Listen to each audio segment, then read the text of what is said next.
சிவபக்தர்கள் அனைவருக்கும் வணக்கம். இன்னைக்கு நம்ம பார்க்கக்கூடிய தலைப்பு பெருமாளை பற்றி சில தகவல்கள் தான் பார்க்க போறோம். திருப்பதி ஏழுமலைக்கு மேல இருக்கக்கூடிய நாராயணகிரியில ஏழுமலையானோட பாத சுவடுகள் பதிஞ்சு இருக்கிறதா சொல்லப்படுது. ஸ்ரீ வாரி பாதம் அப்படின்னு அழைக்கப்படக்கூடிய அந்த இடத்துல திருமலை வாசனோட பாத சுவடுகளே வழிபடப்படுது. திருநெல்வேலி நெல்லையப்பர் கோவில் இருக்கக்கூடிய பெருமாளோட உற்சவ திருமேனியோட மார்புல சிவலிங்க அடையாளம் இருக்கு. உடுப்பியில இருக்கக்கூடிய கிருஷ்ணருக்கு நவராத்திரியோட 9 நாட்களும் புடவை சாத்தி வழிபாடு செய்யறாங்க. ஆந்திர மாநிலம் பத்ராச்சலத்துல இருக்கக்கூடிய ராமர் கோவில்ல இருக்கக்கூடிய ராமபிரான் தன்னோட கையில சங்கு மற்றும் சக்கரம் தாங்கி காட்சி கொடுக்கிறாரு.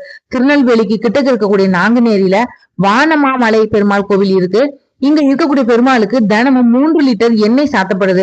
அதுக்கப்புறமா இது பக்தர்களுக்கு பிரசாதமாகவும் வழங்கப்படுது. சிவபெருமான் போலவே 3 கண்களை கொண்ட பெருமாளை சென்னை கிட்டக்க இருக்கக்கூடிய சிங்க பெருமாள் கோவில்ல வழிபாடு செய்யலாம். இங்க இருக்கக்கூடிய மூலவரான நரசிம்மருக்கு 3 கண்கள் இருக்கு. திருக்கண்ணபுரத்துல ஸ்ரீதேவி, பூதேவி, பத்மினி, ஆண்டாள் அப்படின்னு 4 தேவியரோட பத்மாசனத்துல அமர்ந்தபடி கரங்கள்ல சங்கு சக்கரம் தாங்கி காட்சி கொடுக்கிறாரு கண்ணபுரத்தான்.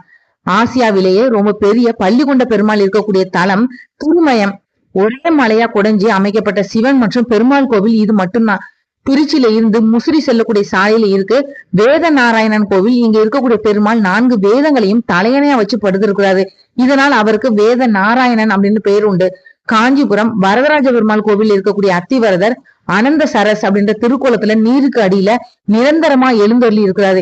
இவர் 40 ஆண்டுகளுக்கு ஒரு முறை வெளியே வந்து மக்களுக்கு காட்சி கொடுக்கிறாரு. கர்நாடகத்துல இருக்கக்கூடிய ஸ்ரீரங்கப்பட்டினத்துல இருக்கக்கூடிய ரங்கநாதர் ஆலயத்துல ரங்கநாதருக்கு பிடிச்சபடி இருக்கக்கூடிய ஆதிசேஷனுக்கு 7 தலைகள் இருக்குது. திருமலை, தான் தோன்றி மலை, உப்பிலியப்பன் கோவில், குணசீலம் இந்த 4 பெருமாள் கோவில்களையும் தாயாருக்கு சன்னதி கிடையாது. பொதுவா பெருமாள் ஆதிசேஷன் மேல சயனித்தபடிதான் இருப்பாரு. ஆனா ஸ்ரீவைகுண்டத்துல ஆதிசேஷன் குடைபிடிக்க நின்ற கோலத்துல காட்சி கொடுப்பாரு. காஞ்சிபுரத்துல இருக்கக்கூடிய விளக்குடி பெருமாள் கோவில்ல பெருமாள் ஜோதி வடிவில் இருக்கிறதா ஐதீகம். இங்க திருக்கார்த்திகை அன்னைக்கு பெருமாளுக்கு விளக்கரிசி வழிபடுறாங்க.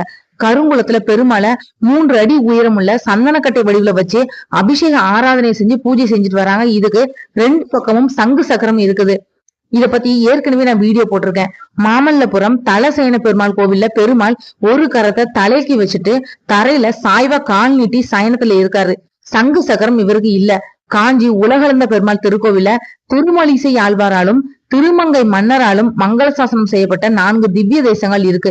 இந்த வீடியோ உங்களுக்கு பிடிச்சதா மத்தவங்களுக்கு ஷேர் பண்ணி விடுங்க. நாளைக்கு மார்கழி மாத சிறப்புகள்ல பெருமாளை பற்றி இன்னொரு தகவலோட நான் உங்களை சந்திக்கிறேன். நன்றி.